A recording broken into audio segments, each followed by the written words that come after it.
Canada, a people's history, proudly presented with the corporate partnership support of Sun Life Financial, Ascenda,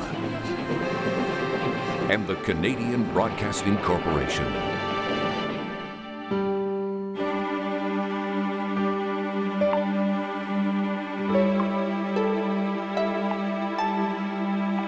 In the age of Queen Victoria, doctors prescribe a dark and powerful medicine to patients who are in pain. Isabella was in great agony all night and was obliged to have recourse to opium in large quantities. Isabella Clark MacDonald has become addicted to liquid opium taken in a glass of wine. She has been bedridden for almost her entire marriage to John A. MacDonald.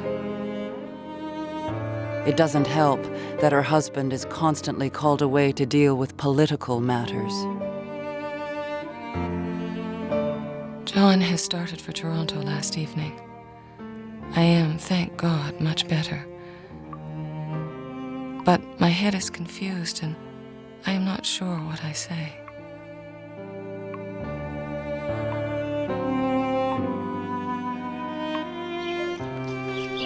The MacDonalds moved to Bellevue House in Kingston, hoping for a new beginning. But Isabella never recovers. During the Christmas holidays of 1857, John A. MacDonald is summoned to his wife's bedside one last time. Isabella is in God's hands, and there we must leave her. The death of Isabella MacDonald devastates her husband.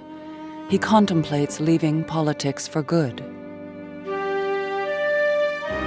But powerful ideas are sweeping the land, and there are ominous rumblings south of the border that no one can ignore.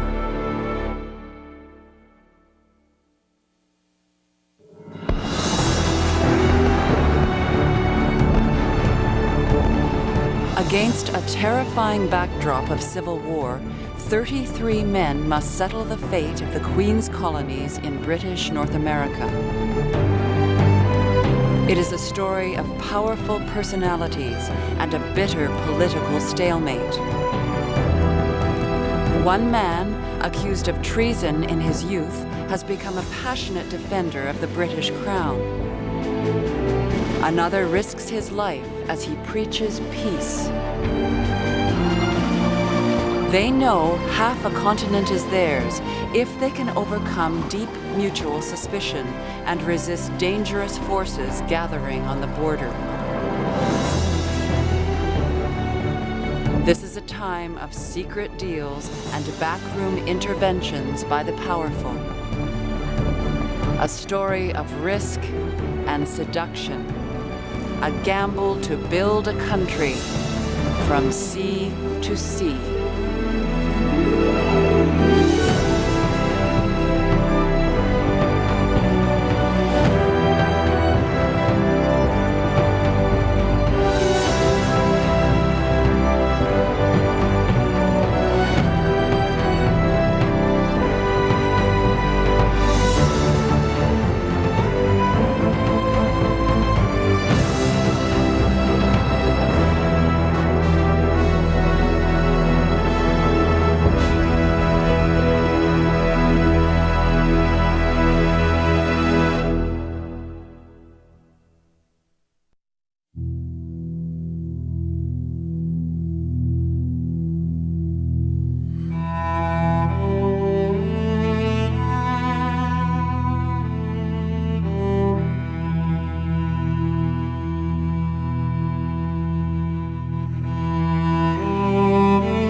In the sleepy British garrison town of London, Canada West, Amelia Harris has spent another sleepless night.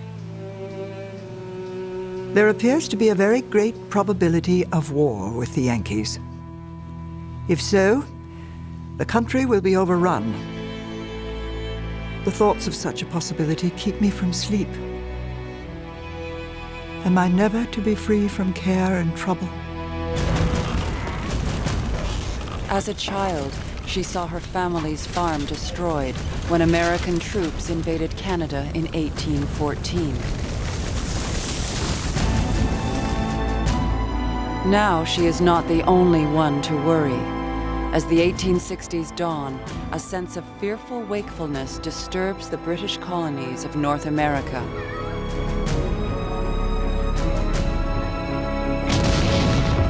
Civil war has erupted in the United States. It will become the most destructive conflict the world has ever seen. There are barely 4 million people in the colonies. Most live within striking distance of the American border, in the province of Canada and the colonies along the Atlantic. On their doorstep, a nightmare of slaughter. The northern states against the slave-owning South. Brother pitted against brother.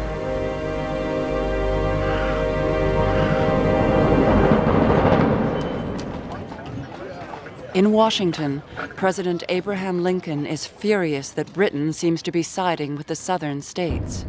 He considers opening war on 2 fronts, against the South and against Britain's colonies in the North.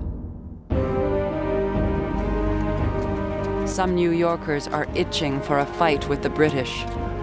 In the event of England, in her folly, declaring war against the United States, the annexation of the British North American possessions will unavoidably follow. We could pour 150,000 troops into Canada in a week and overrun the province in 3 weeks more. William Seward, the Secretary of State, believes it is America's destiny to inherit the colonies. Nature designed that this whole continent, not merely these 36 states, shall be sooner or later within the magic circle of the American Union. In Halifax, journalist and politician Joseph Howe is terrified. Our cities would be captured, our fields laid to waste, our bridges blown up, our railways destroyed. Our womenfolk would become a prey to a soldiery largely drawn from the refuse of society.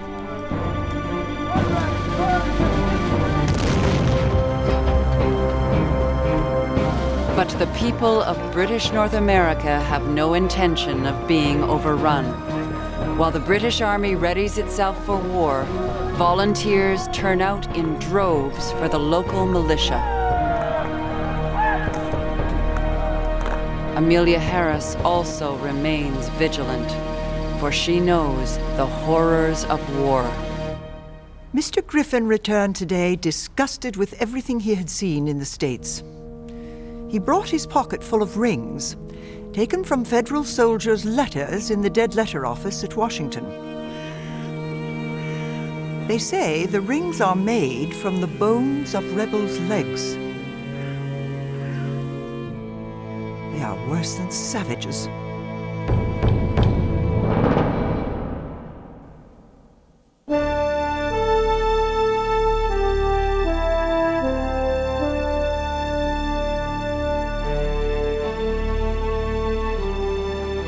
As America spirals into civil war, Canada faces a political crisis of its own. The new Governor-General, Viscount Charles Monk, is favorably impressed by the local politicians, who will have to solve it.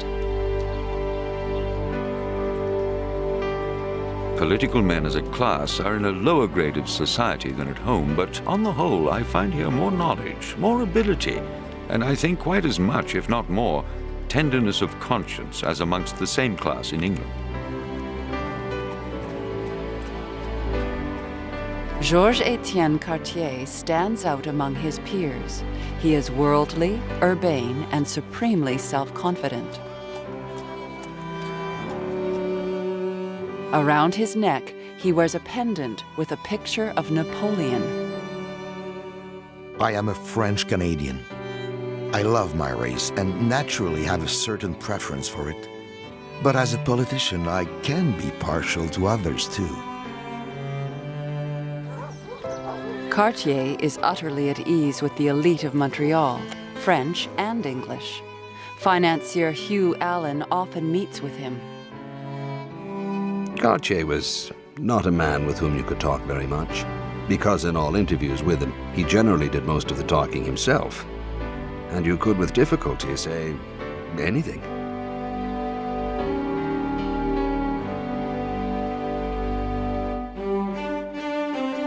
Though a product of the establishment, in his 20s, Cartier joined an uprising against British authority.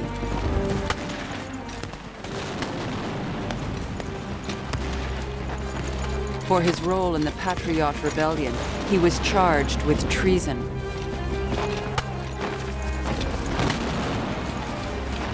But Cartier slipped across the border to the United States with other Patriot leaders. There, he had a change of heart. Georges-Étienne Cartier, refugee, wrote to the colonial governor, swearing his eternal allegiance to the Queen. Let me express my burning desire to return to my native land, to resume my duties as citizen and British subject.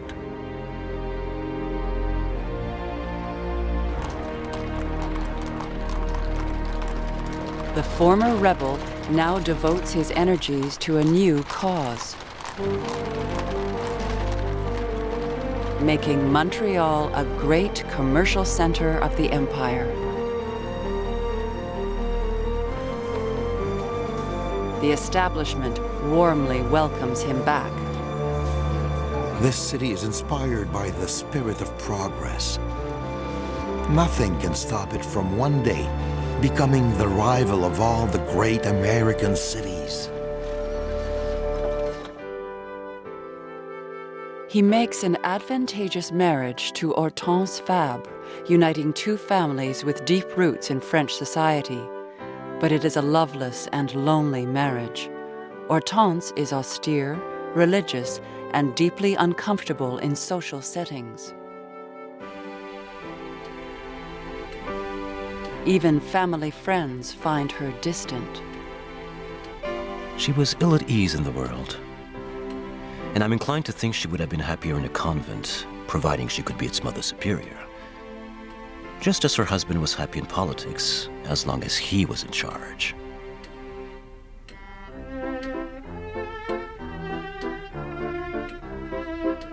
But Cartier is a fixture at all social events where he loves nothing more than singing songs he has written to the assembled guests. He is often observed by the young niece of the Governor-General, Francis Monk. Mr. Cartier dined in full uniform. No one knows why. He sang or croaked after dinner and made everyone he could find stand up, hold hands, and sing a chorus. I asked Mr. Cartier his favorite occupation. He said, activities of the heart. What does he mean? Cartier always prefers the excitement of travel to life at home and is quite content to go wherever his career takes him.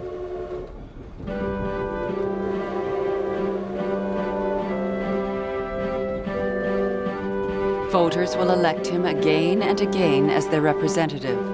He works tirelessly on their behalf, rewriting property laws, creating a modern civil code, setting up primary schools for Catholics and Protestants, modernizing the institutions of his province. Wherever Cartier goes, the interests of French Canada are never far behind.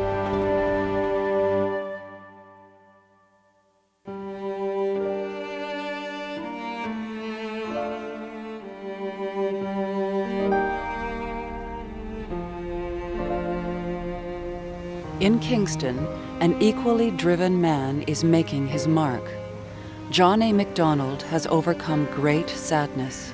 In the past decade, he has buried his wife and his 13-month-old son, John Alexander. For a time, he retreats from society.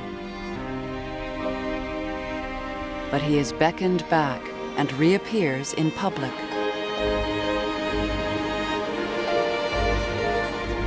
And is noticed at the theater by a young woman named Susan Agnes Bernard. I remember distinctly how he looked. A forcible yet changeful face, with such a mixture of strength and vivacity, with his bushy, dark, peculiar hair as he leaned on his elbows and looked down.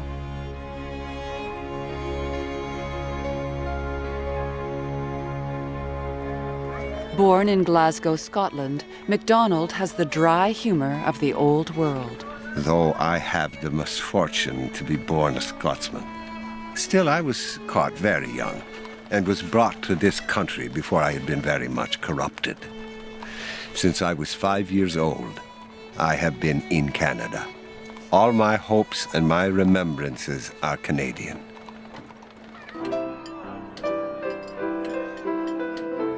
From the earliest days, he reveals a genius for political persuasion, often around a dinner table or parlor. Amelia Harris is not impressed. The dinner is called a success. A great many people were there. The ministry stayed until very late and were very tipsy. They were Mr. Morrison, and Mr. Sidney Smith, and Mr. John A. MacDonald.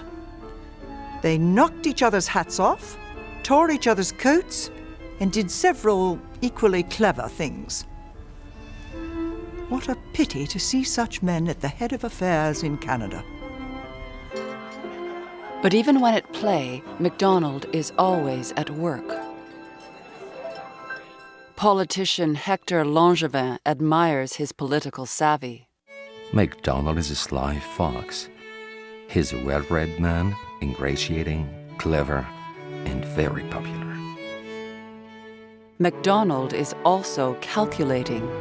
To keep his Kingston seat, he joins the notoriously anti-Catholic Orange Lodge.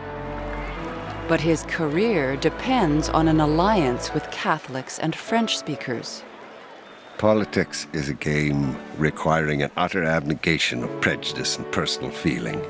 If we get the right man in the right place, it does not matter what his race or religion might be. Cartier and MacDonald become allies in the 1850s. Together, they overcome the fatal flaw of the Canadian Union, the tendency for Upper and Lower Canada to thwart each other's ambitions. I believe in John A. MacDonald's sincerity. It is lucky indeed that two men should meet who are in such perfect agreement over how to govern the United Province of Canada. Cartier and MacDonald share bold ideas. They want to build a transcontinental railway, and they muse about uniting all the British North American colonies, claiming the whole northern half of the continent. But a powerful obstacle stands in their way. An Upper Canadian rival who accuses MacDonald of selling out his own people to the French.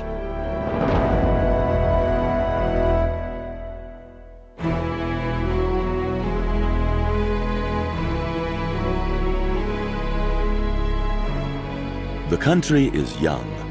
There is no position a man of energy and character may not reasonably hope to attain if his will be strong and his brain sound. For many years, the greatest impediment to any MacDonald-Cartier idea was a 6'4" wall named George Brown. Born in Scotland into a literate, liberal family, Brown absorbed talk of parliamentary reform around the dinner table.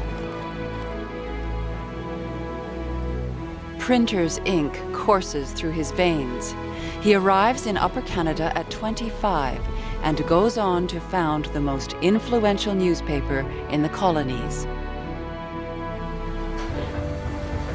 The first Globe rolls off the presses in 1844.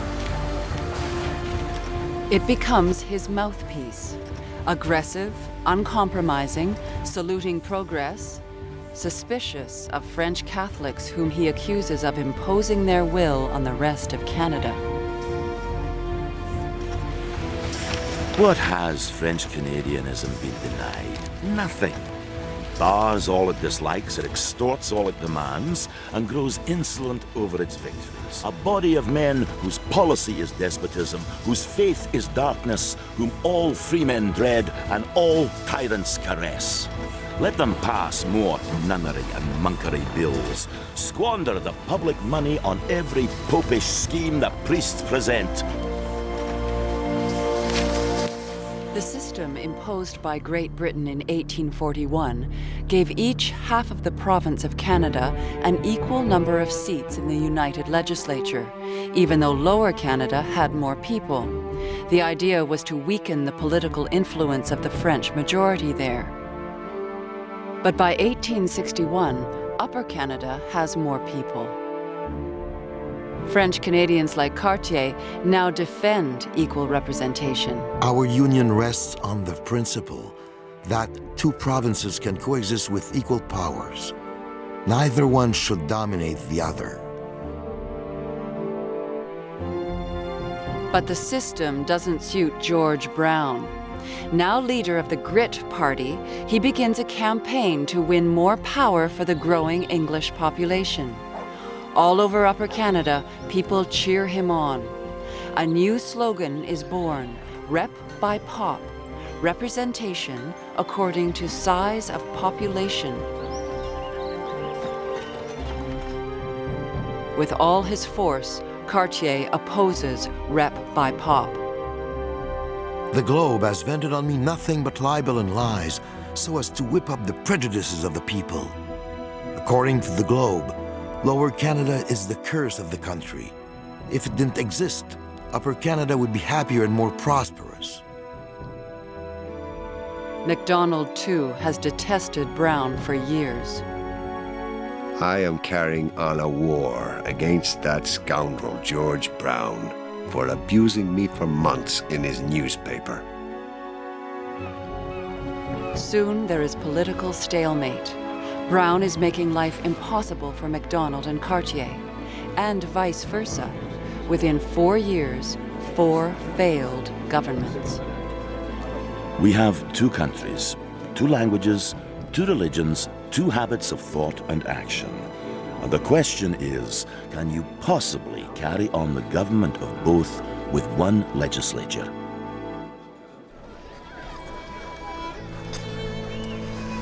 Winter 1862. Military crisis in the United States. Political crisis in Canada.